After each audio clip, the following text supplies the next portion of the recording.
Did you almost retire as the host? No.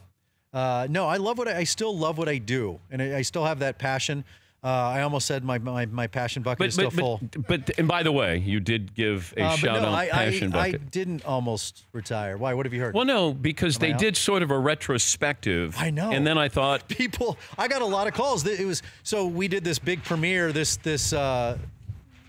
this year. Mainly it was to get out of the way of the national championship game. ABC's like, look, just fill the time. But we were shooting in Dallas. They had my mom, and then I thought they were just going to pull up some embarrassing photos and maybe a video or something. And they showed this amazingly touching retrospective video and I thought, I'm either A, dying, or B, I'm fired or retiring. So I haven't heard the latest, but I think I'm still around. All right. My mom won't tell me. If you lose that job, what's the ideal sports job you'd like? I think it would be golf. It would be the 18th tower. I'll knock Jim Nantz off, take his job.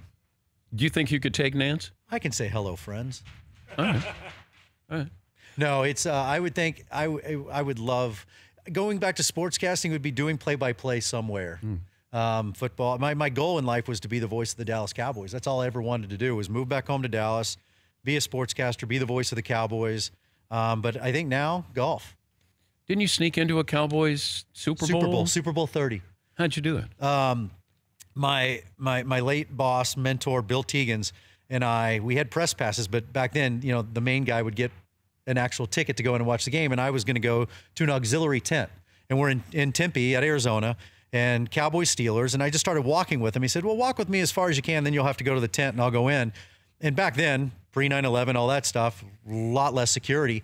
I realized I was pretty much in the arena minus this one little guardrail, and there was a space in it. And so I just looked around, and they really hadn't set up security yet. And he was walking, he was talking, and I just took a beeline. And I walked into the stadium. I was kind of already in there. Just act like you know where you're going. Exactly. And I walked into a bathroom, and they were already letting people into the stadium. Took off my press pass, took off everything else, and I just walked out like and I found a seat.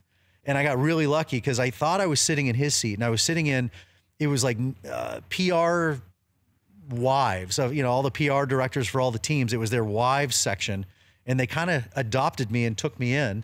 I was younger and better looking at the time, and they kind of adopted me, and I fit into this section, and I watched the Cowboys beat the Steelers. For more Dan Patrick Show, tune to Audience Channel 239 on DirecTV or download the Dan Patrick Show app.